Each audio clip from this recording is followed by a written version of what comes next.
About this product, this All right, premium product. All right, you animals. Just so you guys are clear, we can see the comments before we're live. Before we even start, we can see you guys making your mean comments. And we have feelings. Yeah, we do have feelings. You hurt me with your words. Oh, hello. That was a good one. You're the host, aren't you, Jay? Nice tight 40 minutes tonight. What do you say? Here we go. It's time. Whee! I've been waiting for 12 years or whatever. It's welcome to the Handsome Hour, the Boiled Sports 4-man and a 3-man hot tub Handsome Hour. You're going to be shocked to learn that Michael is late. A little bit. Not here. He's either having technical difficulties or ranching. He's doing his ranching things. The land baron. Yeah. The land baron. He's tending the land. He is probably clearing brush. Isn't that what they clearing said brush. W used to did? Yeah, That's he's right. clearing brush. Clearing brush. Yeah, that's what he's doing. Yep. Oh, welcome to Scott Frost Day +2. Oh my gosh, what the gift that keeps on giving. He's so wonderful. I think I said this a year ago on this podcast. I said to you guys, was week 0 great invention or greatest invention? And the only thing that makes it better is that they're putting Scott Frost in it every year. He has a loss before anyone else has played a game. It's fantastic. It's so good. This is the only way. To me, like, I like it. I like week 1. Like, I liked it when it was week 1. The only way that week 0 is great is when it embarrasses somebody like this, just even before the thing starts. It's not even week 1, and we've already fired Scott Frost. Can you guys tell me why anybody in the media at this point is still being fooled by this knucklehead? I don't think anyone is. Oh, Kirk Herbstreit was. Well, Herbstreit is he spent too much time in the tanning booth. I mean, right. I don't know if you saw Kirky. Kirk is like every show on ESPN, and we don't watch many of them anymore, but they all have somebody who clearly hasn't watched their sport. Like Michael Wilbon. I don't think he's watched the NBA since Michael Jordan retired. And I think Kirk Herbstreit, he's another one. He hasn't really watched college football. I know he always broadcasts it. And by the way, I have a list of things that I'm excited about coming back. And one of my favorite things is when they're picking the games on game day, and it's the game Herbstreit's going to do on Saturday night. And they're like, Kirk's going to sit this one out because he's calling the game. Why can't he pick a winner? What does that have to do with anything? Because he favorites how the game goes? Yeah. Oh, yeah. It's absurd. And he then says something about it. He'll be like, well, I think the Longhorns are going to be able to run the ball pretty well. So you're picking them? Nope, can't make a pick. He might sway the betting lines. I think he sits those games out because he's betting on them. There's an interloper. Who Motor City Boiler asks who the new guy is. That's a great question. I don't recognize. How did you find it? At least they didn't say like the new fat guy or something. They left that out. Dude, your beard looks magnificent. Specific. It's very trimmed down. That's a different look for you. Yeah, it's like a summertime balances it out with the hair. I can only do like one thing at a time. It's either groomed beard or groomed hair or brushing his teeth or exactly wearing pants. Yeah, wearing pants. Hey, listen, this video only goes from the chest up. So this is actually a crop top. It's a Boiled Sports crop top. It's seasonably cool in Texas, right? It is when you got like a bunch of fans going. The funny thing is, Michael lived in the Pacific Northwest, and he always still looked hot and sweaty whenever we saw him on camera. Listen, I don't think it has anything to do with Texas. When you're fat, like you just sweat. Oh, I'm aware. By the way, Nathan Hartman says RRT sighting. So there's somebody remembering that's old school. The good old days. Yeah. That's a long subscriber. His subscription payment is probably still going. It was a $60 subscription per year, right? You didn't just take my money. Month, yeah, per month. I gave you a discount. Oh, thanks, man. Yeah, for that quality reporting that I did back in the day. I think Caleb has a really important question, Michael, related to our last line of comments here, which is how much puking did Frost do in Ireland after the game? Not enough. He didn't do enough puking after that. Did you? By the way, did I set you up for the joke yesterday? He did it. I dunked it. Did it like immediately after. I only check Twitter every 4 or 5 days. I retweeted it. I think that was. I print Twitter out and read it on the toilet. You have a binder full of tweets. That's why I'm behind. I'm a couple days behind. Oh look, I took it off my phone. Greg McManus has something funny to say yesterday. His butler prints them out. Greg, will you ever win? Mm-hmm. At the end of every day, his butler prints out Twitter, and then he reads them. All of it. All of the One of them. tweets. All of the tweets. Not just his timeline, One but of the all. butlers too. Michael Master usually just presses Money. it. He eats a lot of cheese, so he Would can you get like through to that hear? binder every day.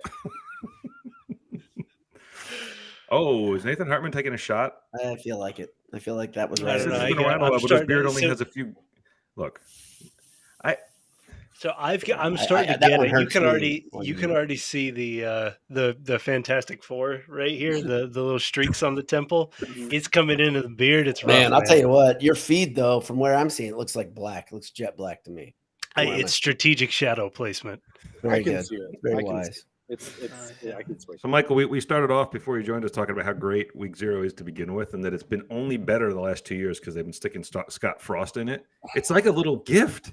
It's like, you know how when they like something is done right and you don't expect it to be, like when the NFL came up with the red zone and you were like, well, they're going to screw this up. Like, how could this is too good, and it still seems to be good. Scott Frost being in Week 0 is one of those things where it can't last because it's too amazing. It's so great. It's so good because what it means is that all of the focus of college football is on the Scott Frost game. Heading up, like for weeks heading into that, and then the week of the game, As it should be. Nebraska's a big power. you know, I mean, it's one of the premier blue marquee bloods. team. Mm-hmm. And so what it also means is that when he, falls all over himself, then you've got like a full week of people talking about how much Scott Frost sucks. I think one of the things I want, and I don't want to spend our whole hour on Scott Frost, although I could. Are you sure? could. Yeah, you Are you could. sure? But You you guys correct. I want to hear, because I was talking to someone else who didn't quite agree with this take. I think he is exhibiting everything a flailing, disastrous coach does. And one of the things is he makes the bad onside kick call. But if that's recovered, he's hailed all week as, look, he went for the throat, he won. I don't think people would say it was dumb because they never do. College football writers are not right. When it happened, though, I thought it was like right then. I thought it was dumb, and I tweeted about how. Oh, it was dumb. I thought that was. It was absolutely So dumb. I'm saying if Yeah. they recover it, though, he is hailed as he's gutsy and he went for the throat, right? But he even said in the post game, he was quoted. I didn't see him say it, so I heard. It depends. Maybe he didn't say it the way it sounded when in print, but it said, "If I had to do over again, I wouldn't do it." Well, to have some conviction, man. Right. Like, right. It's a weird thing to say. It's a weird thing to say that you wouldn't do it again without any other context. You could say things like, I was looking to inject a little bit of energy into the team, and it didn't work. And upon reflection, whatever. Pin Northwestern deep. What are you doing? It's Northwestern. Pin them deep. They can't move the ball a full length of the field, right? They just can't. That's not the way their offense works. But Nebraska can't stop anybody. Right. And their beat guys are saying it. I don't know if there's a guy I watch who does post-game videos, not the coordination guy, which he's I was gonna say he's slowly sliding into madness. He's there. He's there. He said he did his post-game from the bathroom because that's where shit belongs. I was like, man, that poor guy. That's too much of a cell phone, I think. Like, because he was the one where shit goes. Like, it's too much of a cell phone. Oh, he's yeah. But I used to enjoy him the way Frost. I used to enjoy him being angry the way I enjoy Frost losing. I'm feeling kind of bad for this guy because he's really upset. But are you not talking about that old gray-haired guy? Are you? Yes. Okay. Yeah, he's hilarious. Which I believe that's how we're described as well. Right. No, but he's way older than us. One of the true he's got to be 50. I'm joking. One of the true Is that way? Is that way older? No, not really. Not it's 50 like way older. older. Cases. No, not at all. But I think they're realizing it. That they're realizing that this is a sham. It's 5 years. This is year 5. How did they not know? Like the best thing is Jay has been doing the bit that he did after the game every year, right? And it's delicious every time. I literally read it aloud to the people. I said, "It's getting better though." Scott Frost so much. He loves this. I don't hate the man I'm sure No, you hate the idea of and everything about him and him being called king, right? Anointing people as geniuses who are completely obviously not just not a genius, but kind of a dumbass. Like he's a dumbass. I'm not saying he doesn't understand football. I'm not saying he couldn't be a good coach. No, he sounds dumb. He sounds dumb. He says thoughtless, dumb things. He acts dumb. He makes terrible decisions. He mocks his team for wearing hoodies while he's wearing a hoodie. Exactly. Like he just and what, this is 5 years at Nebraska, and what was he at UCF? 2 or 3, something like that. 2 years. And a head coach going on a decade, like, and you don't know to think a few feet ahead of what you're going to say. Like, oh man, so that's the thing. If he just needs a break, Jay. He just needs something to go his way. He needs time to get his guys in there. If the fans or the media appoint someone as being, this really spectacular brain, that's one thing. But Scott Frost has this amazing ability to really put his foot in his mouth, like the week of a game, talking about like his opponent, talking about his team. So, like as Anish likes to say, like shutting up is always an option, right? Right. And just don't say anything. Yeah, exactly. Nobody's making it. There's no pressure to make that stupid statement, right? He just loves to do it, and he does it over and over and over. That being said, if they get to 6 wins, I think they keep him. Oh, this is a good discussion. You think 6 is the thing that keeps them? Oh yeah, Nebraska handsome hour, the handsome Husky hour. Unless he turns it around and wins, I think 8. I think he's done. No, I think it's 6. I don't think it's 8. I think 7. 6. There's a meaty middle of the schedule where they're gonna lose. Don't get me wrong here, but like there is that the Purdue, Minnesota, kind of middle of this. I think Maryland maybe middle of the schedule. Just put Purdue in there as a potential. Yeah, on the road. They could. I'm saying they're not going to, but they could build a road to 6, right. And I think that he gets, How about this? We should move on to Purdue, but in order to put a little bow on this part of it, we're going to get back to it. It's why week 0. It's week 0. Let's just play the game, okay? 0-1 Northwestern. They now have North Dakota and Georgia Southern the next 2, which let them build themselves up and believe they're good, or let them lose one of those and then Frost doesn't go back. Then he's done no matter what. Then he's done on the spot. Then they play Oklahoma. That could be hard. Then they get Indiana at home. They could definitely lose in Indiana. Then they go to Rutgers. They could definitely lose at Rutgers. And Shiano will have 400 yards rushing. They will have no passing yards. Then they will play at Purdue. Then they play home against Illinois. Then they go play home against Minnesota. And then they finish the season at Michigan versus Wisconsin at Iowa. Ooh, buddy. Tell me how you get 6 or 7 wins there. I don't see it. I think they are going to really struggle against the run because Northwestern was able to kind of carve them up. Northwestern's not good. They're not good. They're not there yet. Northwestern will probably they'll do what they do. 14 or 15 wins. Is that what we're thinking? Just because absolutely. I'm just saying. I just don't think they're not that good. They never look that good though, do they? And their 10-win seasons, they don't look that good. No. Goodness. I want to point out something that Caleb said, which is that Northwestern needs to print Irish national championship gear, a la Boston when he was at his former gig. Irish national champions, and then to hold on to the shirts for the next time they play Nebraska. So did you guys hear? Because I don't know. I don't know if this was publicized, but did you hear that the credit cards weren't working? So the solution for the stadium was free everything for everyone. Yeah. So they were Wi-Fi. Wasn't it like the Wi-Fi was out? It was Wi-Fi, right? You're right. They gave everybody free beer. And that's why that cup snake was so tremendous. Purdue didn't have working. You couldn't get a cell signal at Ross Ade for about 10 years. So they didn't give us any free beer. I need some beer, is what I think I'm saying. Yeah. You know what though? I did my part to support Purdue concessions with the amount of beer that I. You're a giver, Michael. You're always a team guy. I don't even really like that beer very much, but Was the Minnesota game? Is it called Boiler Gold, right? Boiler Gold stuff. I just drink it to hold the can up and take a picture of it with Ross Ade in the background. That's why they get you. They could put anything in that can, and it's just beautiful. It's gorgeous, refreshing. Was the last whatever's left in the Coors Light keg after the previous game. At the bottom, I say that as I'm drinking a Budweiser, so I'm not. Are you drinking a Bud Heavy? I am drinking a Bud Heavy. The thing with Budweiser. Probably not as many now, but when we were growing up, I think you saw more beer commercials were for Budweiser than anything else. The Clydesdales and the Bud Bowl and all that shit.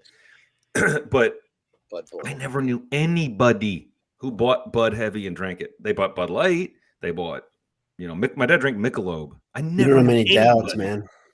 They drank Bud? Yeah, my dad and uncles drink Bud. Maybe it's a Midwestern thing because nobody out here drank it. Nobody. Bud Heavy It's and not Miller Heavy were very present. Yeah, Miller, sure. J Money, when we are at our 2-man tailgate in Purdue West, we're going to be drinking some Bush Heavies. Let me tell you. I guess what you're saying is Boiler Dad's not invited to our 2-man tailgate. Listen, I don't know his plans. I don't know. He's got 400 people that he's chaperoning. That's true. He does come like with a large crowd. We will It just feels like 400 people because they're all as loud as because of the volume level. They're all you're a head taller than all of them. I'll beat you to it. Are you the loudest, Dowd? Are you the loudest? I'd say my mom is louder. No, shut up. Your mother? Oh, she's loud. I've been like in the my volume just by sheer amount of words. Maybe not I'm probably the loudest. The loudest person I know. You guys all know, by the way. You guys all know him. Booker. Yeah, he's a loud individual. A conversation between the two of you. It's hard. Like just vibrates space. I ran into him at dinner 2 nights ago. It's a Slipknot concert. It's a Slipknot concert. You come home with a headache. You just feel weird. Don't know why. Feel like you made a lot of mistakes. Right. You felt like you took something you shouldn't have. I know. Yeah. So Theodore Berkey asks, "What whiskey you're drinking to prepare for Penn State?" It's empty. How do we get one of these? Out. Hey, Boiler Down. We finally found a niche, a child-proof, unbreakable whiskey glass. We made it out of aluminum. That's right. Made it out of aluminum. How do you procure one of these? You go to the Boiler Sports OnlyFans. That's right. Go to the OnlyFans site. Wait, the OnlyFans. Damn it. So I guess should we start? OnlyFans.boiledsports.fun. Yeah, I suppose so. It is, for those listening on the audio, I don't know if anyone does that, but it's Jay, Boiler Dad, Michael making a guest appearance. It's like the special appearance by Michael. In tonight's very special episode. And Anish. In an episode you don't want to miss. As the Swami. Dylan says Dylan Kuhn is here. Celebrity sighting. That's a big deal. Yet to break my BS whiskey glass.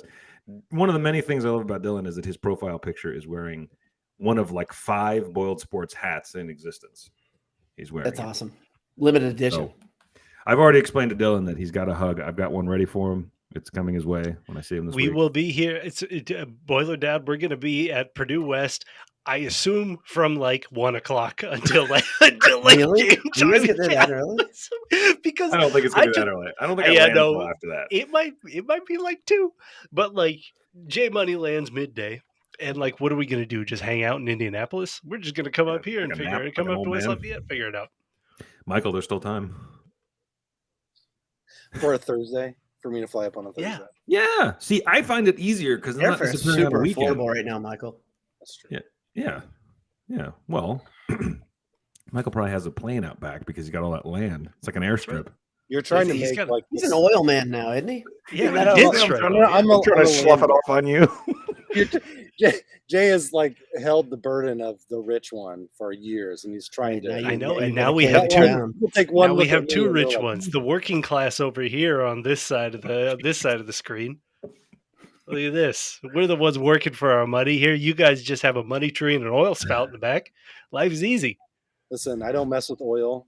It's just land. I say that, and I have 1 single acre. Like that's it. I don't have any more than that. How is that possible? It looks like your studio is at least an acre. I was just going to say. It's true. No, it's true. I only have 1 acre, which is the exact same size of J Money's lot. So I don't know how you would know that. Well, his Jersey lot. We're not counting his other. Yeah, that's a good point. That's a good point. All right. So why don't we just start off? So do you edit from here? Is that how you're going to do it? I have never. It's been the live button. It's the live button. It's been like 3 years since I've edited a podcast. Yeah, we don't do that anymore. 1930 is where you want to. No, that was all good stuff. Yeah, we had some good stuff in there. Keep going. Complete drivel. It's complete drivel, like it always is. I like how he says that sometimes, as though like the rest of the pods are always. I know. Yeah, because we're going to be totally like locked in and just great. Yeah. This is the tight 45 minutes coming. Nobody listens to podcasts anymore. Well, there is probably an audience for like X and O podcast, but you've come to the wrong place. So I want to start though early in this conversation, not start.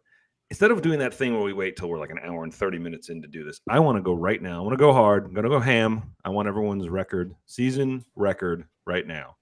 Hard ham. You heard me. I saw that face. I want to hear your ham. What? Come on now. Who's going first? 9-3. Who's going with me? Oh, 9-3. And then a bowl game win to get to 10. So this is regular. This is a regular season win. So I was just counting them out, and I had 8.5 there. So I'll round up to 9. On 9. Because like some of them are toss ups. Who knows? I'll go up to 9. I'll agree with Boiler Dowd here. We're in the working class or lockstep on this podcast. Let's go. Michael's going to come in at 4 and exactly. Our average is going to be dead on. Like my favorite thing about Michael is like you'll hear a really good report out of camp. It'll be, wow, the tackles look awesome, super deep defensive line. He'll be like, the depth at defensive line is scaring me. This is what a lifetime of Purdue fan. O-line a lot last year. I did say that about the O-line like a lot. I don't know. You know what? I counted them out, and you know what? At 7.5, I'll round up to 8. Wow! I don't feel good about it. Here's why I don't feel good about it is because you never have that high of a number. Give me like one time in my lifetime where we have been like appropriately excited about a Purdue football team. I'm constantly let down. Yeah, but like at least in like basketball. Last year we were under. Like is that appropriate? I think his point is we're never right. Never.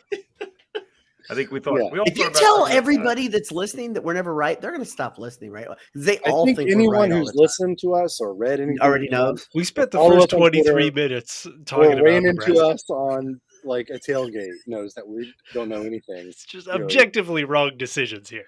Objectively don't know anything.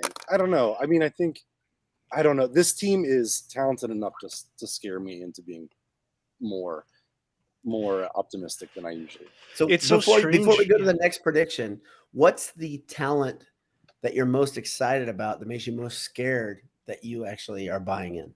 Okay, I don't want to derail I don't want to derail the whole conversation. No, we wouldn't. I will say like Aiden O'Connell being as good as he was last year is the one who makes me the most nervous this year. Because it's so easy to regress.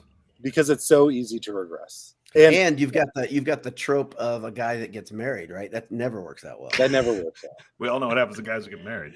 Right. The drive just isn't there anymore. He just was have a beer belly. He's going to be on the couch with a cigarette. Better. He was so much better than I expected. He's going to have 2 or 3 beers still in the little plastic rings. Holding that, that's right. Just walking around. I had a hard day. Get off my back. He's the only grown up who has a worse mustache than I do. It's incredibly bad. Is he grown up? It's incredibly bad. Yeah, he's old, man. He's like 40. 23. Yeah, but okay. Let's look at the other quarterback this week. Right? Sean Clifford is still the quarterback at Penn State. Like how? He should be an insurance salesman. How is he not only he's the quarterback, but he's also the quarterback that everybody's excited about? No, so Penn State actually has a really good freshman quarterback. The first one, it seems like, that Franklin has been able to recruit the since backup, Hackenberg. Right? He's a true freshman, just named the number 2 quarterback. He is absolutely going to see the field this year. Like, there's no doubt. I think that Clifford does not do the job, throughout it because he's not great. He's not very good. In my weird research, do you guys know something I don't know about Clifford? In that, like, last year he injured multiple parts of his body, and they didn't really tell you about which injury. Because I went and I was like, "What the heck?" Because Penn State fans were even like, "Yeah, it's still undisclosed." So he like broke a rib and he had a lower body injury, or. But are people really that excited about him? I like anything that I've Penn State media seem to be. I don't know if the people are, but yeah. I mean, let me tell you, the Penn State people are not to be trusted on issues. Well, your dude though, your friend Anish, that your good buddy, like he's like the best Penn State fan out there. Honestly, correct. I love that guy. Yes, So he's good Penn State guy. he's a good guy, and he's level headed. But I don't know if he's a good representation of the fan base. Patrick Kennedy. Thank you, family, for their service. Someone needs to dress like Joe Pa at the game. Now, would you? No, I'm not going there. Never mind. Don't. We're live. We're live, and Anish doesn't edit. We're live, and Anish doesn't edit. So. I may or may not. Okay by the way, Patrick also says "We are Purdue." I may or may not have gotten a T-shirt that says "We are Purdue" specifically for this game. That's great. Yes. Is it black? Eat it. Of course, it's black. Attaboy. Black and gold, baby. Now, I will say that many years ago, I acted like a drunken fool at a Penn State game. No, I don't. Was not assaulted. Was not assaulted. Was not beat up or anything. At Penn State. At Penn State. I've been there honestly, too. I always give them credit. It's like a really good experience. It's like a really no, it's great. I went to a game there. I liked it. I thought it was fun. I didn't like the game very much. No, I didn't either. And I went back in the '90s when it was cool for Purdue. Yeah. I went during Aiden. I went during. I think that last Penn State game was one of AOC's first games, and that was rough, buddy. Oof. Yeah. A lot of games have been rough as a Purdue fan, but so I look at Thursday, and here's how I'm convincing myself to not be. I see a lot of people in the sidebar saying they're nervous about the opener, and look, here's how I'm rest easy. If you're a good team. Not a great team. I think I was saying this to you guys. If you're a good team, you win this home opener. It's a home opener. It's a night game. It's going to be packed. It's going to be all the energy you need. And Nisha's already shaking his head. Can I ask for a timeout real quickly? Because I've heard you say this a couple of times, and I just want to know what you mean by that. Because you say a good team. If you're a good team, okay. If you're a good team, you look at your schedule and their games you should win. If you're actually a good team, and I feel like this is a game you must. Penn State's not that good. They weren't good at all last year, so they're not going to suddenly be better in the first game of this season. It's at home. Don't you have to? Nobody comes into Ross Ade. Nobody. There we go. Man, I don't know. You guys are out of practice. I mean, I don't know. You know, I okay. Michael's already. I don't. I think the opposite. I think almost the exact opposite. I think Purdue's schedule is so friendly that this is first the one game. You do drop. So this first game, if you win, it's a special season for sure. I think, but if you don't, there is a path to 8 wins. No, but there's still a path to 8. There's still a path to 8, 9 wins, and that's a special season. I think if they win, you start talking about can Purdue make it to the Big Ten? But it's not like a bellwether. It's not like if it's a win, it's or if it's a loss, it's going to be not a great season. There is still a pretty easily seen path to 9 regular season wins if Purdue drops Penn State, and that's a great season. That's a great season by Purdue standards. That's not good or average. That's a great season. So that's why it's like I don't think putting too many eggs in this is going to be whatever what we should be. But I'll say what's different. If Purdue beats Penn State, I think you'll hear a lot more people talking about Purdue. I agree with basically what you're saying, Anish, in that win or lose, Purdue still can have a special season by Purdue standards. But I think they beat Penn State, and it's a subject of conversation. It's rocket fuel. I think Purdue beats Penn State. We're 20th. They're 28th or something now, aren't they? They were getting votes in the AP. I mean, we were all upset. Even Michael was upset that Purdue didn't end last season ranked. And you beat two top 5 teams, and you get no respect for that. That's amazing. You beat Tennessee it's in unreal Tennessee. They weren't top 25 at the end. You beat Tennessee in Tennessee. And you know what? They beat Tennessee in Tennessee. Somehow the media was pissed off enough to raise a big stink. And at the same time, the same media the next preseason acts like Purdue can't beat anybody without Karlaftis and Bell. Like they didn't see what happened. This is the thing that pisses me off. I don't think those guys played in that game. And that's the other thing. It's another one of those examples of the media, particularly of a program like Purdue, paying no attention. Bell leaves. They have no one to throw to. No. No, there are guys back. It's not even just like they've got good players in the wings. They have players that played last year and were good, still catching the ball. Like, it's not even we've complained about this since we started the site. The lack of actual reporting or like looking past just the, I don't know what to call it, right? The most surface level info about a team. Like they'll talk about players that aren't even, that are hurt or that aren't, you get Matt Millen on the call, right? And he'll make some inane point, and you're like, you've never even looked at the roster. Well, yeah, because they read a prep document 2 days before the game. I mean, that's written by what? That's written by some intern somewhere. Like it doesn't matter. Like that stuff is not. Yeah.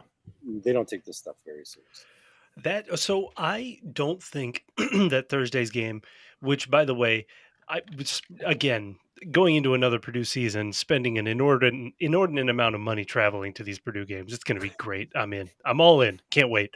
But like, it still has me nervous, but it also has me nervous because I see how winnable this game is. Oh my and God, how much of a statement game it could be. That being said, Penn State's defense terrifies me. Like Penn State's defense is going to be really good. Now, whether they're really good this first week, I'm not sure because it's a new defensive coordinator, and they're coming off of 2 bad seasons by Penn State standards, by any standards. And so it's like I think they'll be good eventually, but weird things happen in week 1, and this is an opportunity for a weird thing to happen in Purdue's favor. Because I totally agree with Anish. I think sometimes it takes defenses, especially, several weeks to really coalesce. And if you get like a team that I think Penn State's going to be pretty decent this year on the backs of their defense, but you get them in week 1 and maybe some weird stuff happens. Yeah. But I don't think it's going to be the end of the world if they. It sounds like if forced to choose, all 3 of you are going to pick a loss. That's what it sounds like. That's what I'm hearing. Yeah. I'm picking an under. If forced to choose, this game. You're picking an under? I am absolutely picking the under. I would too. Over. It's a 54, right? It's 54 points. It's something like I pick an under there too. I 53 and a half. Did you guys watch Purdue last year or no? Or did you miss the whole season too? It's hard. It's hard for an offense to get in sync with all these moving parts that are new, in my opinion. That doesn't mean they won't have some big plays, but I just think that I think week 2, 3 that this offense will be humming. But I wish it were Indiana State in the first game. Well, but on the flip side, sure. I also think Penn State's offense is awful. Like I really do think that there'll be a bottom quarter of the maybe bottom third of the Big Ten level offense. I really don't think. Have you heard about Clifford? Have we talked about this? I really don't think Penn State media tells me it's very delicious. And so I think that Purdue's defense is going to at the risk of jinxing it. I think Purdue's defense is going to do an okay job controlling, Clifford in the offense. And I think Penn State's defense is going to be great. And for the first time in, I don't know how many years, Dowd, you might be able to tell me when the last time we could say this was. I think Purdue might swing the game on their special teams play. Like if you can get yardage, if you can get points out of the return game, which all of a sudden now has multiple huge weapons and not just decoy threats and Rondale Moore, who was never going to run the ball back. How about this is interesting. You say the last time Purdue could swing a game with special teams. Purdue beat Penn State on an Anthony Chambers punt return for a touchdown. Probably in 2004, 2003, right in there, right? Obviously, Hunt was very, very good on special teams, and Mostert was very good on special teams. I think this is a different level of good, though. If Jones stays healthy, that I think he's truly special. If you watch all that, I watched that Charlie Jones. There's a Charlie Jones highlight tape on YouTube. It's fun to watch. I suggest everyone goes and looks it up. I don't have the link. I'm sorry. Show prep wasn't much of a priority today. The thing we do. The thing, not really. But we talked about this during our 2 hour I think he is a big deal. We talked about this during our 2 hour pre-handsome hour, staff meeting, didn't we? Mm-hmm. We should have got this prepped. The interns. I have all my notes. I'm just not used to special teams turning a game in Purdue's favor. I think if Purdue wins, this is how it's going to be swung. And I do think there's a good chance of it. I think Purdue's got 2 new weapons, from just a useless Iowa passing offense. Why? Why even go?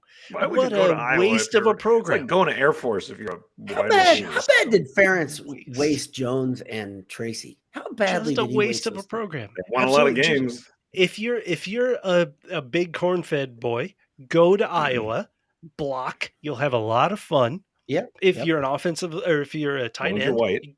What? go ahead. Well, I mean, of course. What are you gonna? Prerequisites. Yeah. What are you? It's Iowa. What are you? It just. But if you're a dynamic wide receiver, what are you doing? Yeah, I don't know. And so it's but I think their quarterback is lousy too at Iowa. That's the thing. It's like I've been trying to figure out: should you be more angry at the gigantic quarterback who throws it 1,000,000 miles an hour without any touch all the time, or Ferentz's system? And I would say Ferentz's system probably overarches the thing because it's existed forever and it's been. Who's their offensive coordinator and quarterbacks coach? I don't even know. Like, why have they? I don't know if they have one.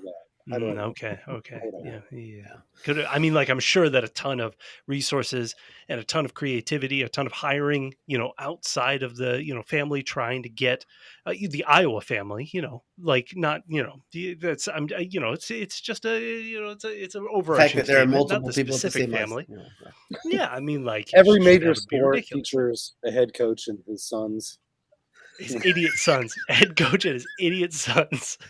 Just like just leeching resources off of the university. Okay, I think they're going to give. I think those poor Iowa castoffs that were looking for some sort of life and excitement are going to see a lot of energy. I think in week 1, I think that at least the return game is going to. Braun loves week 1 games. Now the rest of the early season, I'm not so sure. But week 1, he always has the team prepped and he always has the team excited to play and ready with some new chicanery. And so, like, these are the ways that you could see things. And then it's a night game. It's in Ross Ade. The other thing is, like, when was the last time Penn State played? Penn State, one of the brands of college football. When was the last time they played a home opener? I feel like they're on the road every time the season opens. And it's a tremendous advantage they have, obviously. I mean, being at Happy Valley is just an amazing place to host. Well, and I can't think of one, honestly. It's like there. I don't. What devil's bargain is this? Yeah. Bob Roman will be at the game too, according to Patrick Kennedy. So that's another thing that goes in Purdue's favor, obviously. I don't know. The ghost of the cartoon tiger be accompanying him or not? We're not sure yet. Driving the convertible. Right, exactly. I haven't lived in Indiana in holy shit, 16 years, and I will never. But you remember the cartoon tiger? These are good. Driving the convertible, the red convertible. Yeah. It looked like it could use a bigger car than that because it was kind of out. It was too far out over the windscreen. You did worry about him driving under underpasses, right? Or debris flying up. Tiger. Yeah, or debris. So Bob Roman is one thing, and those commercials are still in my head from 20-something years ago. But the one that I still can't believe is a real thing, and every time I drive into the state, I know it. Now. Tom Raper. Tom Raper RVs, baby. I mean, just change your name. That's an Indiana jewel, Jay. I mean, nobody likes the name Tom. No, that's bad. Set him up, knock him down. Got him. Honey, I got in my Tom Raper joke. So let me ask you guys a question. I think Ross Ade is an underrated home field advantage in college football. Oh, I agree.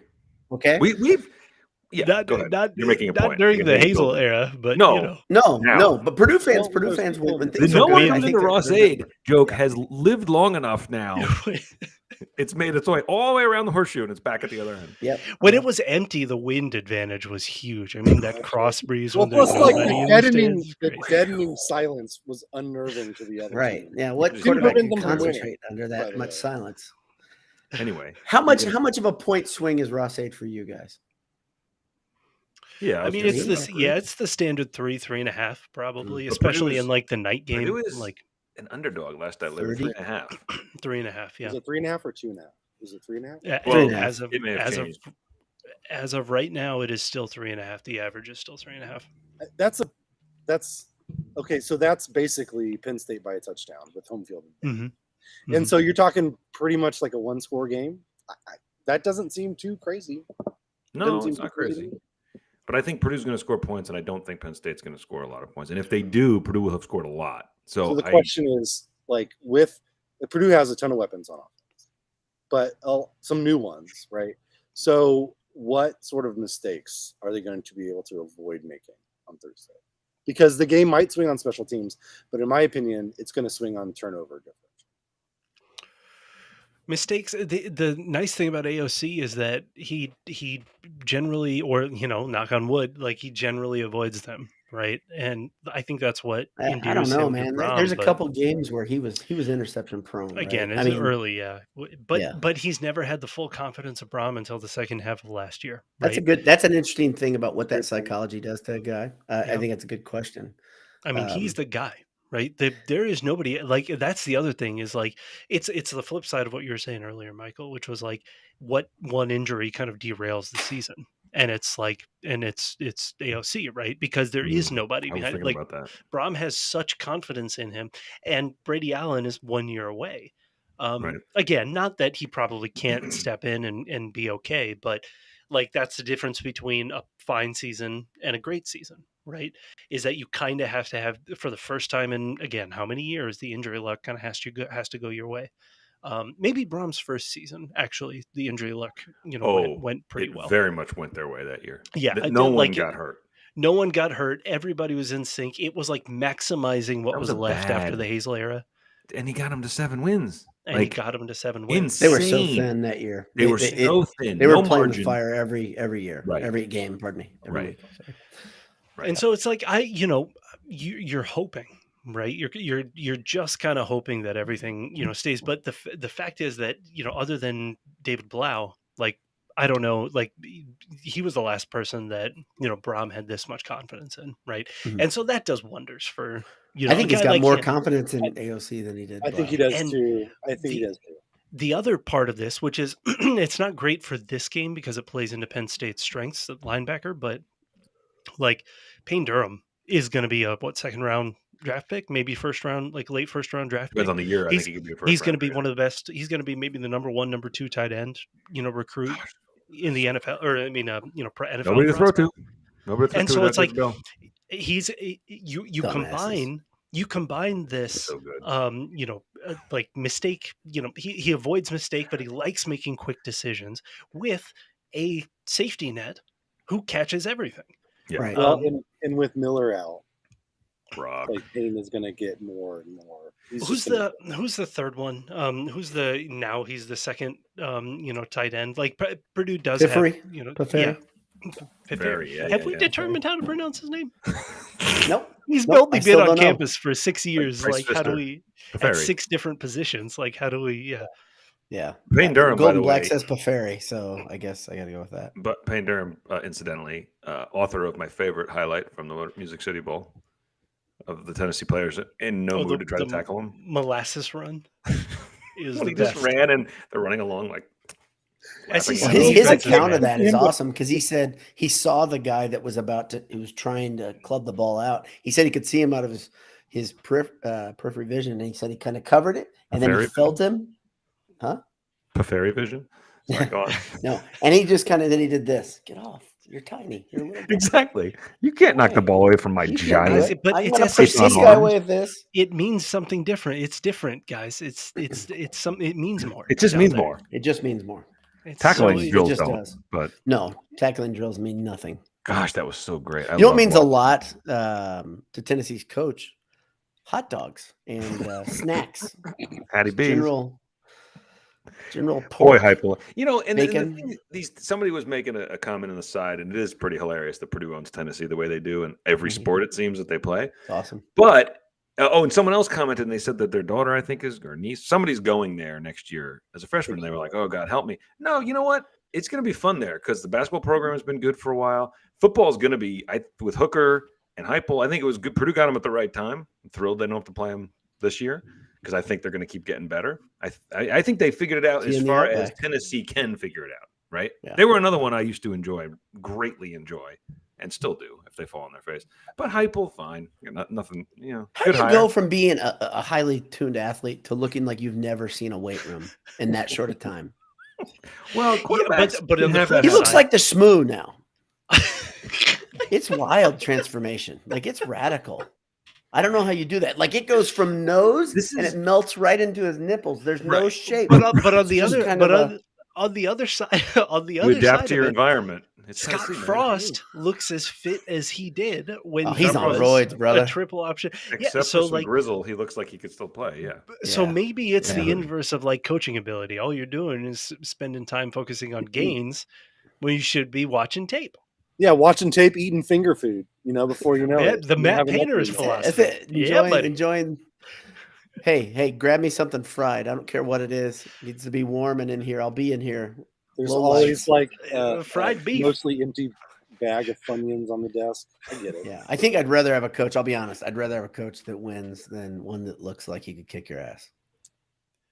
No doubt. You can have both. We've got both. Purdue has both. You can do that.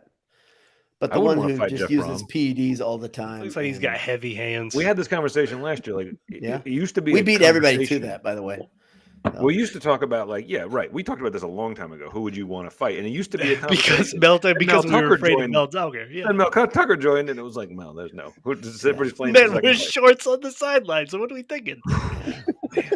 Terrifying. It's because pants probably don't fit around his calves. I just feel like mentally fighting Jeff Brum would be tough because of his intensity. I wouldn't be able to match that energy even if he wouldn't stop. Even if I could take him, I wouldn't be able to keep me in my head. I could. He strikes me as the kind of guy you could punch square in the jaw and he just kind of wouldn't care. Yeah.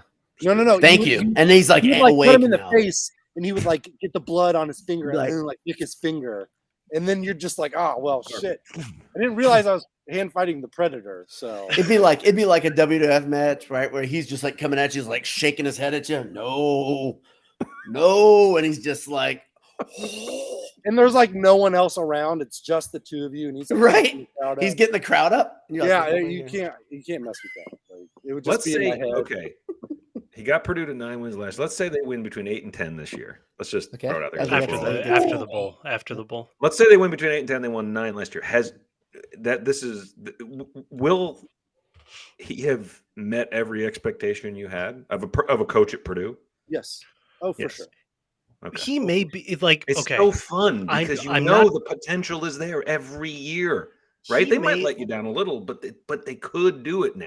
Now you believe they could do it. Lambert is there, and Piggy. Yeah, I mean you mean Tiller is there. Mollenkopf. I'm sorry. Yeah, Mollenkopf is there. I'm sorry. Thank you. That's why Mollenkopf was there. Tiller was there. But to me, with the way college football is going, I am not sure there is a more important coach at a more important time that delivered Purdue from literally this is not hyperbole, the worst 4 years in Purdue football. One of the worst programs in D1, right? If that era happens in this 4 years, Purdue's dead. Like the football program, the academic program, it's gone. Yeah. Or the athletic program, it's gone. And so now Purdue is right in the middle of all of this realignment talk. And the Big Ten kind of likes them because they have loyal fans. They're a draw in the middle. They're not a rating sink when you put them on. It's not a Rutgers. It's honestly not like. Weren't they like 13th in the nation in views last year or during games? Is that true? A really active online fan base. A really active, then for bowl games, 17th. You make a great point about the fans, Anish. Like the ticket sales this year are massive, are above some of the peak Tiller years. I thought I was reading, or maybe not above, but right there. That's incredible. This stretch happening at this time is so incredibly lucky. There's nothing. It's just so fortuitous that it happened now. Because if that happens with another 4 years of hope mediocrity, followed by 4 years of Hazel terrible, just the worst 4 years of Purdue football, followed by anything less than this, and like it may spell something very, very not great about Purdue athletics, let alone Purdue football. And Babinski was huge. I mean, that's what I just give major props to Babinski. I mean, like, he's done a lot of good things, but that was a massive. Regardless of how this season turns out, like, Brom has already done it to me. Like, if it is like 6 wins this year, it doesn't matter. Like, he already kind of pulled Purdue out of what could have been a program ending, literally a program ending stretch based on how college football is changing. 6 or 7 wins this year, we would legitimately be a little like disappointed. You'd be like, well, yeah, you enjoy it, but you'd say, like, this is. I'd be very disappointed. I'm going to say it. I'll be very disappointed. I know, but I'm saying that shows where the program is. That 6 or 7 would be very disappointing to you. Yeah. Now, go back 5 or 6 years and think about 7 wins. We threw a party when he gave 7 wins right away. 6 years the year after that. Are you kidding me? 13 wins in 2 years. The other thing that Brom has done that I think has been really good is that he's reinforced the image of Purdue football. So Purdue football, basketball, an identity, right? When have they been good, Michael? Right? Well, when have they been good? When they have thrown the fucking ball around. They're not good. Yeah, exactly. They're not. This isn't a Purdue team that's winning 7 games a year, 13-6. By running the ball or just playing solid defense. Like, they're airing the ball. They're fun to watch, and that is a callback to the last and pretty much only really successful period of Purdue football. Go even further back. When were they really good? 60s. They threw the damn ball around. I mean, sure, like 60s, right. Yeah. 80s, you could say early 80s, where you have a blip in the 80s, and then really late 60s, early 70s the last time after that. So, but I think Purdue has won 10 games in a season one time. Once. And I legitimately think that Brom has an opportunity to match that at some point. Like, I don't know if it's this year, but I don't think that this is all the factors have come together and this is Purdue's shot at being decent. I think that there's a foundation here that could be built on for a couple years. And so, yes, I'm excited about this season, but I'm also excited about the trajectory that the program is on, because it's been a while since I've been able to honestly look at a Purdue football program and said, like, I like where this is going over the next couple of years. Totally agree. Yeah. I mean, and that's the other thing. Yeah, somebody said that Diener wrote an article about this conversation. He did. It was unusually flowery. I mean, like, I'm not a big fan of Diener's style, but I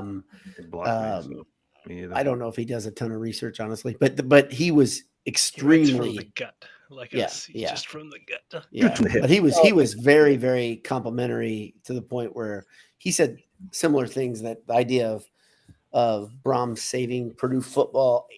When you say that to me, I have a problem with it as an overall theme, but I understand from where they were.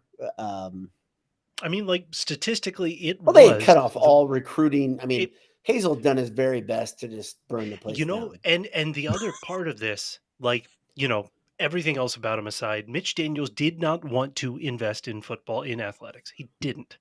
Like, it was the first half of his tenure at Purdue. He really didn't want to do this. It was Mike Babinski and Mike Berghoff that wanted to do that. And mostly Berghoff, by the way, that's a guy that deserves a huge handshake or whatever you want to get, because the trustees were run differently before Berghoff took over. And that was a big deal.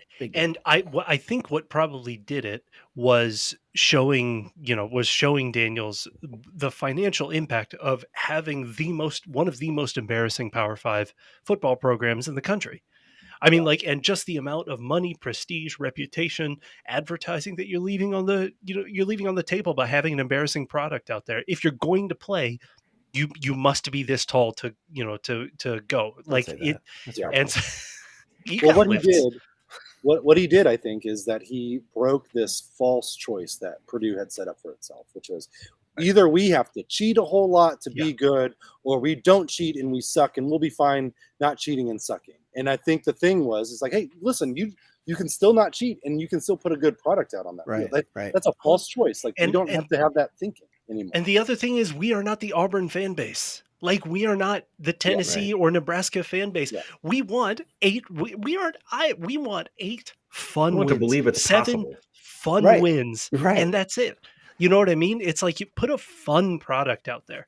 Like have really good, what they have out there now, which is like the social media spotlights on these players, these kids, these athletes, these students, like Makes you everything that they're more. doing now. Exactly. We just want a fun product out there, and that's what they're putting out. Because That, no Purdue fan is going to be is out there wondering if Brom's going to win a national title.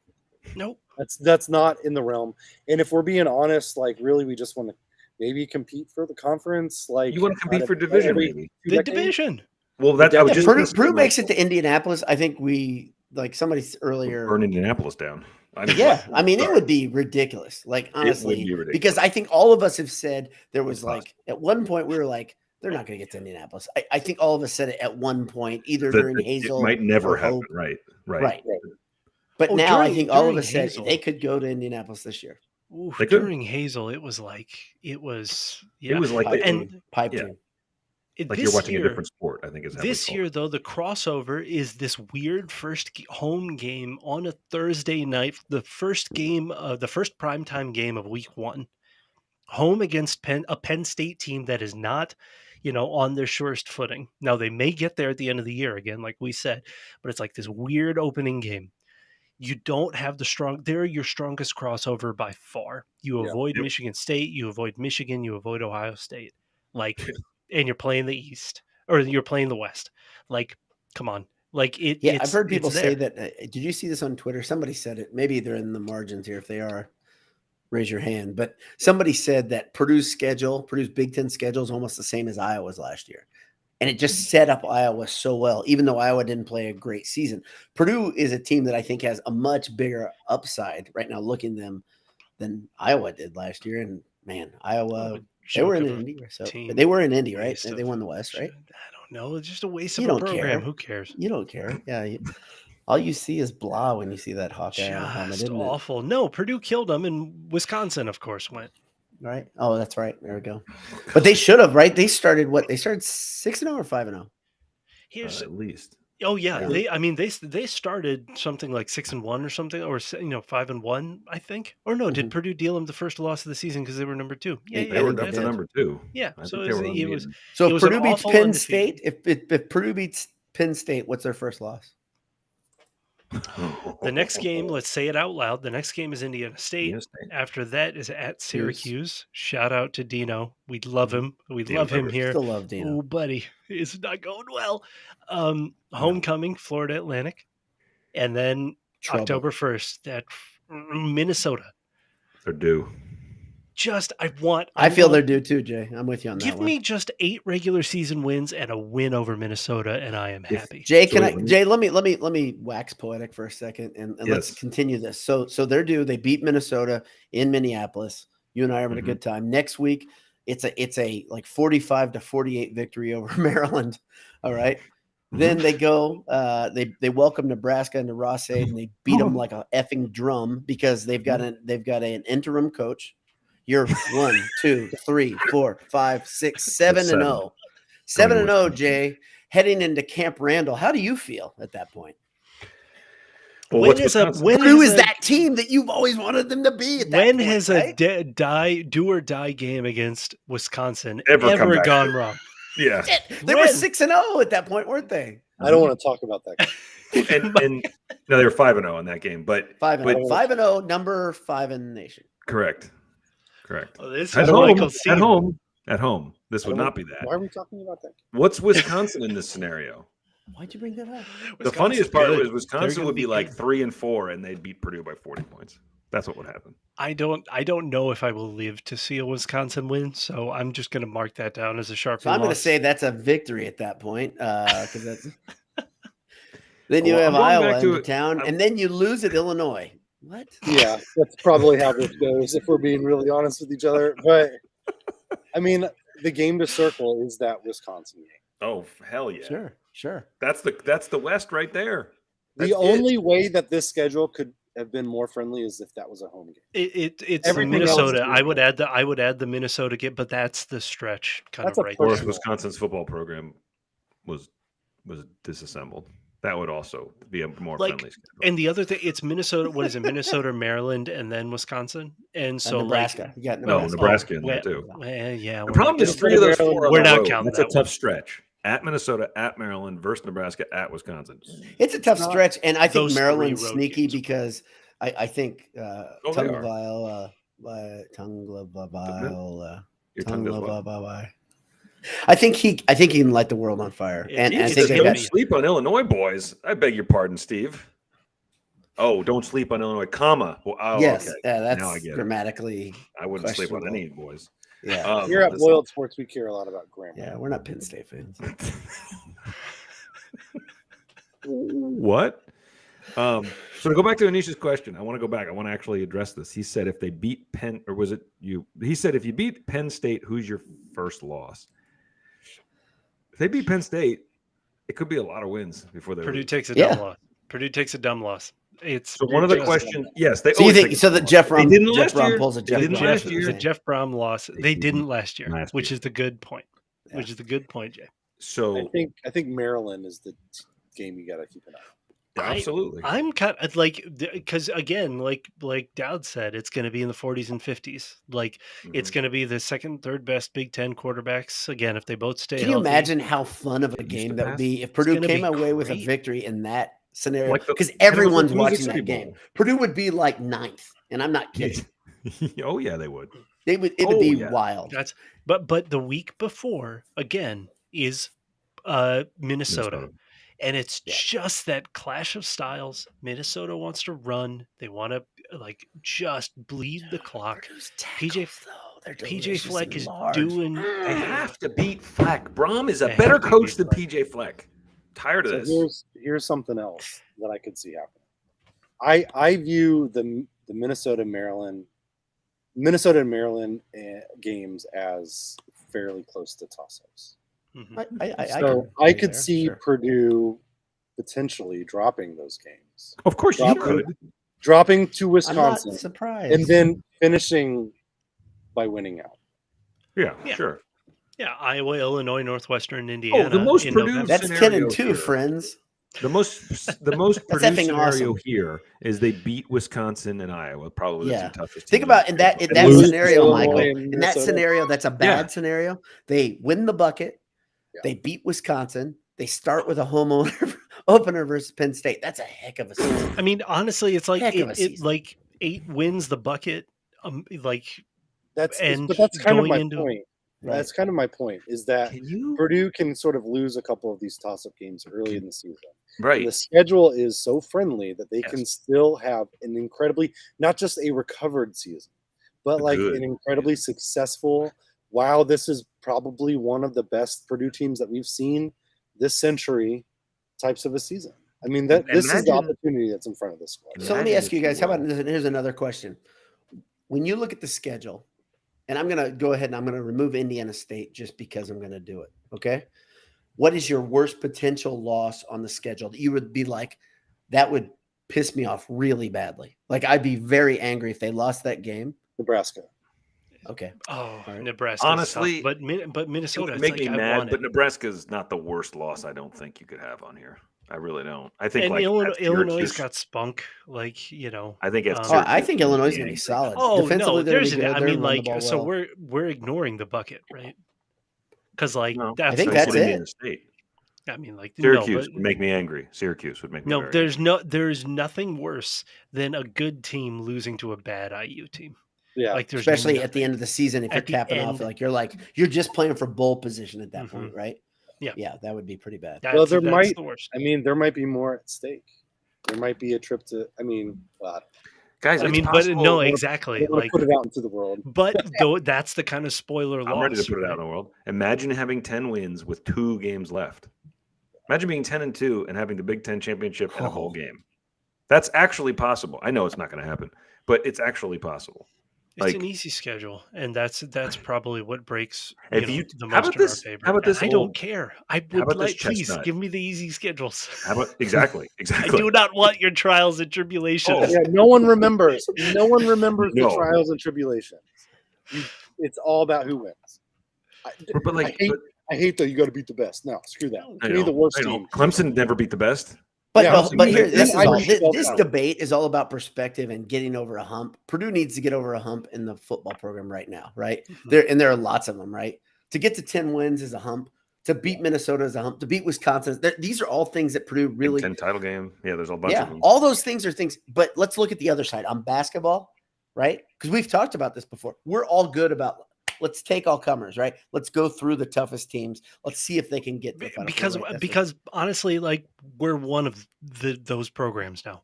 Right. Like it's a different perspective, though. Yeah. That's my point, right? About the sport. Sure. Well, Purdue's football team needs to do some things before they can take a seat even in the upper third of the conference, right? Yeah, for sure. Honestly, like it's I was going to say like Purdue will be in the upper third of the conference, and then you count that out, and you count out what that means, and that's a ceiling, man. Yeah, and especially for a it might not be if I'm having a conversation with Penn State fans, right? Like that is their expectation, but for us, that is the thing we're trying to break through on, right? And so it is what it is. Right. And these people, Patrick says that we'll hear crap all season about Purdue having a weak schedule. I don't care. I don't care. It will not bother me a bit. No. And let people say, "Oh, you're excited to win 9 or 10 games." We do that. Yes. Don't care. Yes. Really excited. Yeah, super excited. Thank you very much. Purdue fans know where they're coming from, and they also know that it's not like this isn't the Curtis Painter wins. This team beats Goliaths. They do it regularly now. Yeah. So you can say whatever you want about Purdue. They take down top 5 teams. They take down Ohio State. They do this now. So make fun of them all I want. We at an hour and 6 minutes. Oh, the ceiling is the roof. Let's go, baby. This year's the year. Zach, I don't know. I just had to put that up because the ceiling is the roof cracks me up every It's not time. the first one. Somebody else said that a little earlier. Like it's so funny. Michael's been commanded to drink more Bud. So quick. Let's go to a few. Let's go to the Twitter machine and go to a few. We want to. People actually showed up and gave us responses. So I got to give you a couple here. So in the meantime, Boiler down. Yes. How do you get a T-shirt? How do you get a bite on campus? How do you get something metallurgical? Yeah. I've been working on some graphics. I did some stuff that was kind of generic that you could buy on Redbubble, but I will put a link. Somebody asked about why isn't there a Nobody Comes Into Ross Ade T-shirt? Well, I made a graphic for that, and I'll put it on Twitter. I'll just put the link out here in a minute, but you can buy it if you want it. If you really want that T-shirt, it's there. So hold on. Where is it? Look at that. There's all sorts. There it is. There's the graphic right there. For those watching, Nobody Comes Into Ross Ade. No, the stadium's empty. That's my favorite joke. Absolutely, hands down. My favorite. There it is. Okay, the link's up there. So you can get this one too without Michael. Yeah. Hey, there's one with Michael and there's one without him in there. I think I don't know. I didn't design it. I don't know. I think there's both. I think I just ordered the one that's got all of us. So So Kyle Segal says, "Give me the shirt." So if you go to that Redbubble link, you can put that on a bunch of different products. And in case you're wondering, I'll make like 4 cents. Yes, that's what we don't. Yeah. But martinvintage.com, go to enter boiled for 50% off. 15. Sounds like you said 50. 50. I've been drinking. It's 15 or 50. I don't remember, but just AJ's, eat AJ's. They may have an appearance by yes, Mr. I will be J swinging by Money AJ's. Yeah, got to. If you two clowns are up there at 1:00 and you don't go see Adam at AJ's, you're jerks. Okay. I just said I want to go to AJ's. Yeah, we can also go there and be jokes.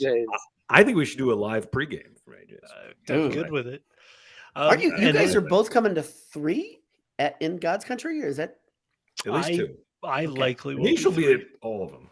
I'm not joking, Jay. If you Anish, there's less of a chance you come into more. Is that right? Or Jay has less of a chance coming to more. Yeah, no, it's a lot. What's the question? The question is, can we do a live stream from AJ's? Can we do that? For one of them, yeah, for sure, it's going to happen. Okay. Likely for homecoming, that's going to be the Boiled Sports special. But we'll figure it out. To the Twitter machine. I'll have to be on my best behavior. All right, Twitter. Yeah. All right, let's go to Twitter. Motor City Boiler says, which is more likely for the season? Purdue over 7.5 wins, or AOC finishing top 3 in Heisman? That's easy. Over 7.5. Correct. And he also says for Thursday. He gave us 2. For Thursday, AOC, this is a better one. AOC over 2.5 passing TDs, or Purdue beats the spread of 3.5. AOC over 2.5. Yeah, I think that'll happen. Listen, Purdue beats the spread. Yeah. I'm sticking with my low point total here. I'm sticking with special team stuff. Keep it low, and I'm fine with it. I think Purdue fans need to just chill on this Heisman talk. Yeah, I do too. I don't mean to. Like, I think he's. Why can't he just be a good quarterback? Let's just let him be a really damn good quarterback, right? Like you can be really, really good and not be in that talk. There's no chance of Purdue. Drew Brees didn't really get a sniff of the Heisman. Let's think about that. Everybody, if you're an old person, let's go through a couple quarterbacks that were really good that didn't win a Heisman. Drew Brees didn't win a Heisman. Orton didn't get a sniff of the Heisman. Jim Everett didn't get a Heisman. Scott Campbell didn't get a Heisman.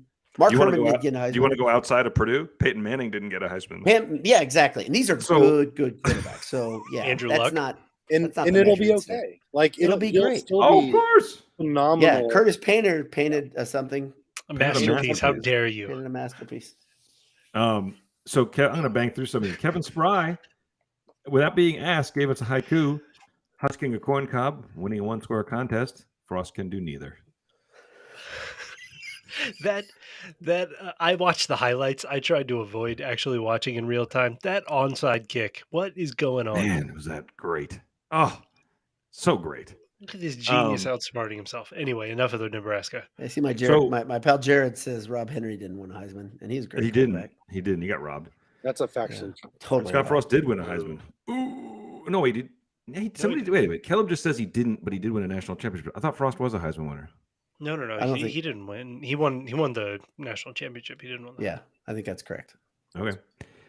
Ben Carnahan says, this is a good either or. 10-win season, yes. Okay. But losses to Nebraska and IU, or 9 wins but lose to PSU, Whiskey, and Minnesota. I think I'll take the 10. Take the 10. I'll take the 10 because this is history, baby. Right? Let's go. Let's get second time. These are easy. 140 years. Yes, please. Come on, guys, challenge us. We all agree on every question too. That's a really weird thing. Yeah. Did Tommy Frazier win a Heisman? That's what I'm saying. Somebody did in that. And they're saying Crouch. McManus says Crouch won the Heisman. Crouch did. I think that is correct. Yeah. So he's the resident expert, by the way. So I'll take it. So 2 questions from Nathan Hartman. Number 1, he says, assuming a divisional realignment is coming up, will Purdue ever have this good of a shot at a division and therefore possibly a conference ever again? I'm not sure it's good. Like if the Big Ten ends up at 20, first of all, it's going to be a couple of years before that happens. But also if the Big Ten ends up at 20, they're probably doing that pod scheduling. So you never know when it'll break. Well, he's like that, but that's a perfect lead in because the second one is, since tradition is dead, yay or nay to multiple tiers of 4 10-team regional conferences with promotion relegation. I know Anish is all in with this. I have been on this train forever.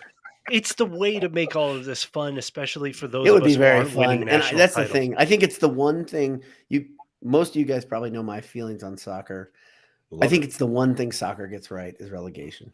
I think it's awesome.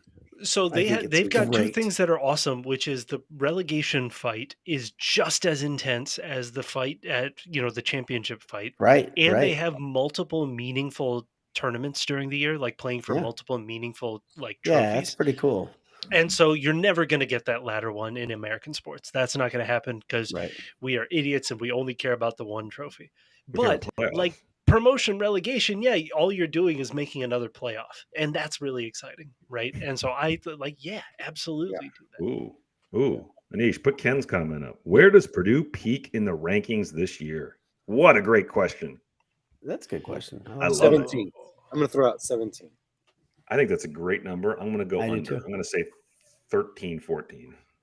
I will be just thrilled beyond measure if they're 13. I mean, I think they get into that low teen number. I think that means they've rattled off 5 to 7. They're probably wins. 6-1 or something at that point. So a team like Purdue needs that momentum to get. This is a great question because it forces us to play the other side of the Penn State thing, right? So if Purdue loses at Penn State, you're hoping that Indiana State, Syracuse, Florida Atlantic are wins, right? Yeah. So it's 3-1 going into Minnesota, Maryland, Nebraska, Wisconsin. And so you're probably peaking either somewhere there or at the end of the season, right? So with that one loss going into that stretch, you probably split those games. and you're not ranked then you're not kind of going high. The end of the season, you could probably end up. That's the likely path to below or whatever above that 17, right? I'm going to be devil's advocate here for a second. Let's think about this real quick. Purdue did what they did last year, where they beat everybody that was good on the schedule. They didn't lose a bad game. They won their bowl game versus an SEC opponent. They ended the season unranked. That shows you that the media has a definite bent towards saying, yeah, Purdue doesn't deserve respect. So this year with a shitty schedule, do you think they're going to give them a lot of respect? I'm kind of fighting myself here, right? Because it's a lag, right? Like it's always a 1 year lag, and it's because the year before Purdue was sorry. Like, or at least if you just look at the record, if you're not looking at, they're 4 wins. I thought Jeff Brown was supposed to be this, that, and the other. Like it always takes a year to kind of go. That's why if Purdue wins versus Penn State, I think the full correction happens, and Purdue is probably between. Well, if they beat Penn State, we already said they're ranked next week.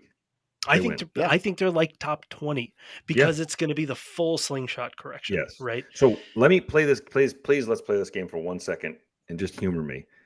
What are they ranked if they were 7-0 going to Wisconsin? Single digits? No, I think they're 9th or 11th, right in there. Yeah, probably in that range. Yeah. Yeah, I would say top like 7 or 8. I think the thing that hurt Purdue last year is that they weren't able to pull off a streak of wins. It was, lose to Minnesota, win, lose to Wisconsin, win, lose to Ohio State, win. That was huge to bounce back like that. Well, but at the same, I think a program like Purdue needs to pull off 4 wins. You're right. In order as far to as rankings, yes. Because as soon as you lose, you're written off. If you're in that 7-game stretch, guys, they really only would have 2 games that get the attention of the media. They're like, wow, check this out, because you'd have a Penn State in Maryland and Minnesota. Or Penn State in Nebraska. I'd say Penn State, Minnesota. I think Minnesota has they've got good status in the. Well, your point though earlier was if Purdue is hot 4-0, 4-1, whatever, and they go to Maryland, that game is big then. Because now you're coming home after that. If you can win that one, now you're like, holy crap, they're coming back to play a beat up Nebraska team. Yeah. Oh man, all the potentials, all right out in front of us. It's like the first day of school. Put Kyle's comment up real quickly. I think it's a good one. Me too. He's super uncomfortable with the ranking discussion. Yeah. I like it. Kyle says, I'll just read it in case you're listening. I'm super uncomfortable with all this ranking discussion. I like it, but I'm scared. And this is a general consensus we get on Twitter, right? This is what people say on Twitter. Stop talking that way. You're going to jinx it. You're going to jinx it. Whatever. Right. Brother, I have jinxed so many things. You can't. We've got the monkey's paw. It's full. We're gone, man. Friend of the show, Michael Hogg, thinks they're going to win 17 games in a row this year. He does. He does. Just get hurt, man. Just get hurt. But on the off chance we don't, imagine how awesome it'll be. John Faker wants to know, Anish, what is something that could happen this season to make Anish walk into a whale's mouth? Yeah.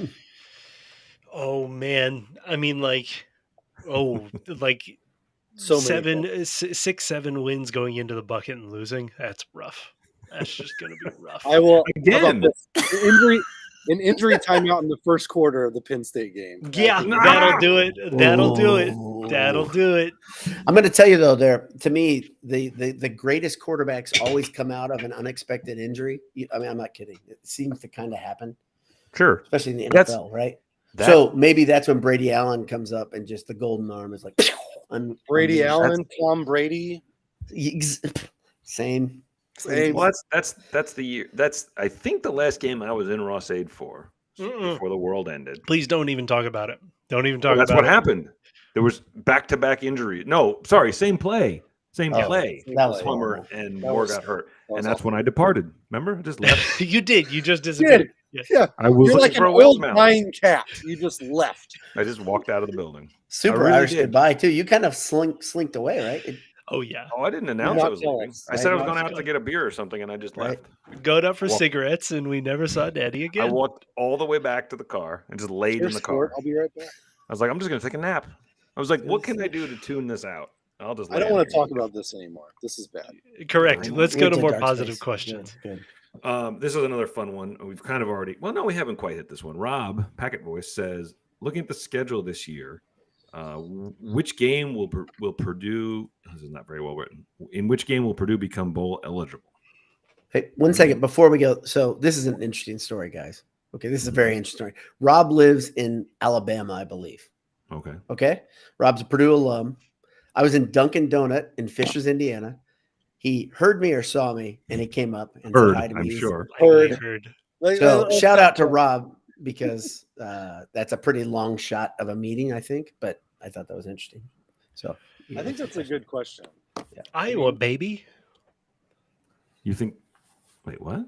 Iowa? I think Iowa, because I think Purdue rattles off those last four. Okay. I think They're that's 6 what and pads 3 the at that schedule. point. Yeah. So you're saying they beat them and they're 6 and 3, then win the last 3 to go 9 and 3, and then win their bowl game or the Big Ten championship. Yeah, there we go. That's good. I think it's good Iowa stuff. because all of my answers, because that's also like it tempers expectations for the first half of the season. It shows you that there's still so much padding at the end of that, just keeping confidence, keeping health. Like there's a chance to rack up the score at the end of the season. So, Anish, I'd what say is your if 10 being it's absolutely going to happen, 1 being it's not going to happen? What is the chance that Kurt Ferentz figures it out versus Jeff Brom this year? What? So he has beat him once. Oh, I know. So it usually alternates. I think that's a waste of a program. I think it's an entire waste. I of know. a program. I know. We all know what you think. Kidding. I don't care. No, he doesn't figure out. He never figures him out. He may, but don't you beat think him. this year he's probably pissed off? He took two of his guys. Oh I think no! Ferentz- What happens? You're playing a pissed off Kirk Ferentz. What's going to I happen? think Ferentz The wind knows. is going to blow. I don't think Ferentz doesn't know how to beat them. I think he's just stubborn. Nope, going to play the way I play. Period. I know better than everyone else. It's not that he doesn't. And it might win. And again, It they might, might 'cause it win does a because lot. they're talented and it's low variance football. It's just like metronome football. Last year Purdue exposed what is the truth about them. Once you got them down, they couldn't come back. They didn't have an offense to come back. So once you're ahead of them, they've got the reason they kept winning is they played good defense and they didn't fall behind. Well, so I want to point out one quick thing here before we start to wrap. Patrick Kennedy says if Purdue wins Saturday, you should all shave off your beards. Joke's on you, Patrick. They're not playing Saturday. In your face. I think you should shave yours off. Yeah. You lose. Yeah, in the face, Patrick. No one wants to see me without a beard. I think Patrick, because of that name, he's either in Massachusetts or in Dublin right now, too. So Patrick thank Kennedy? you. Yeah. Or in the United States Senate. Patrick. We all know that Yeah. Kennedy's only living. He's very Irish. So. Um, So that's not going to happen. None of that's going to happen. My face looks like a baby, a fat old baby somehow when I shave. I my do beard want now. to. I do want to end on Try to one other avoid thing. that. And Robert brought it up there, so we'll give Robert Gill credit there on the right side. Petrus is still there, Caleb. What do you speculate on the Ross Ade renovations? Because we didn't talk about that. That's being the renderings are being released on Wednesday. I don't know what to speculate, but this athletic department has now got me to the point where I do expect to be excited by it. I will not be let down. Right? I tend to agree, but here's so I've got this old Purdue mentality in the back of my head that thinks they're just going to release a set of metal bleachers with a different shape. We're just putting the bleachers back. We're bringing it back. We're bringing it back. They're just going to be bigger and they're going to be black. They're not going to be silver this time. So I think the Black Hammer. Like the What was it? Morgantown. It was Morgantown. Morgantown, baby. By the way, my season tickets. That's all that is right now. It's come a with glorified access to Morgantown. Every There game. you go. Yeah. My honest answer to that question is I think what Purdue has done under this current regime is they don't do anything flashy, but what they do is done very nicely. Right. So I don't think we're going to be blown away. That's good. I like that. I like what you just said. With something that's like super crazy, state of the art. You've never seen this before. I think it's going to be simple, but I think it's just going to be done really well. Okay. Yeah. Just like Michael opening his robe. It's not going to blow you away. Did you smile at touchdown, Daniel? All the right parts are in all the right places. You know what I'm saying? It's there. It's just there. It is. Oh, man. It's been a pleasure. We're at 84 minutes. Anything else? It's over? I think it's over. Gotta leave them wanting more. Yeah, Exactly. Come on. We'll see J you Money in and 4 I'll be weeks. wandering.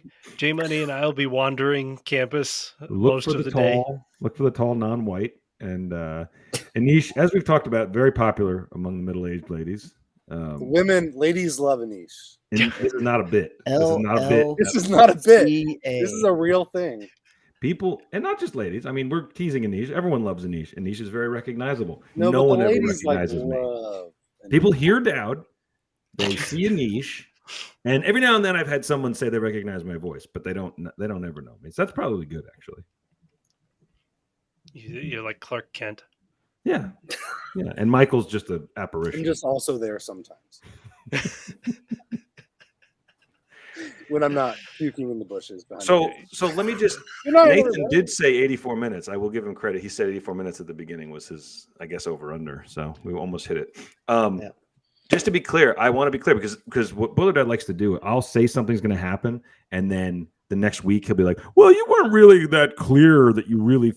So I am the only one expecting a win Thursday. It sounds like. So I just want that to be on the record. This is recorded. Listen, traditionally, going back and listening to our podcasts and talking about that within the current context of what actually happened, it doesn't age well for any of us. So, well, they have to win or lose. So I think one of us is going to be right.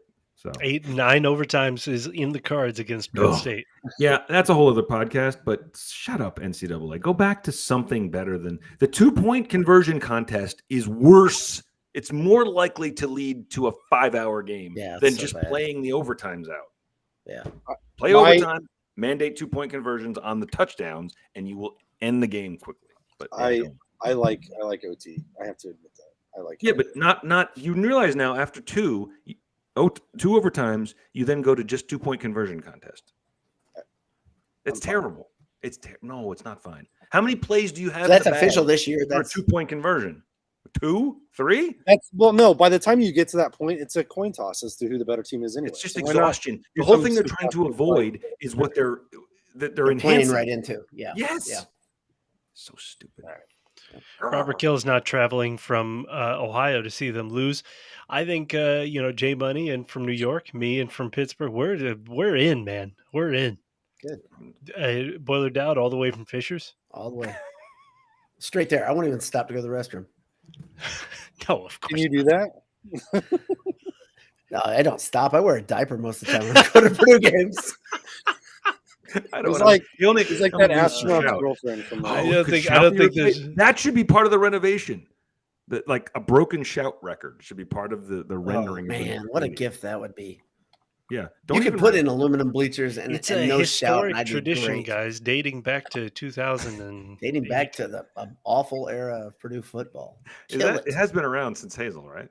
Yeah. No, before it was Tiller. No, I think it was. I thought it was Hope. I was there in 07 and they did my freshman year. It's Hope. Yeah. It's Hope. Mm-hmm. It's not Tiller. I was there during Tiller. I was there during the end of Tiller, and they were still doing it. They were doing shout. Yeah, for my entirety as a Purdue student and or alum. Yeah, it's great. In my defense, I rarely made it to that part of the game where I could remember shout or not shout. You're done by the bridge between third and fourth quarter.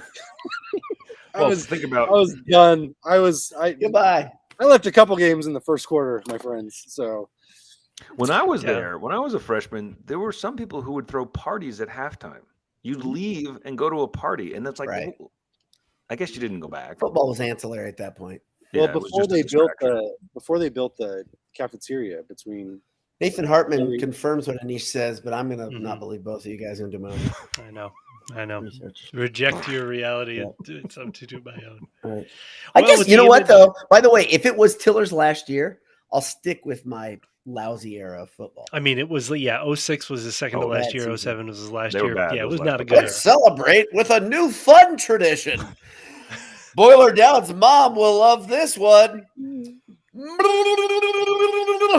I think with the image of Boiler Dowd in a diaper driving on I-65, just sweating. Yeah, sweating. Mm-hmm. Yeah, we'll leave you with it. Def Leppard just blaring out of it. More of a White Snake guy. Talk. This has been the Boiled Sports Handsome Hour. Love you guys. Good night.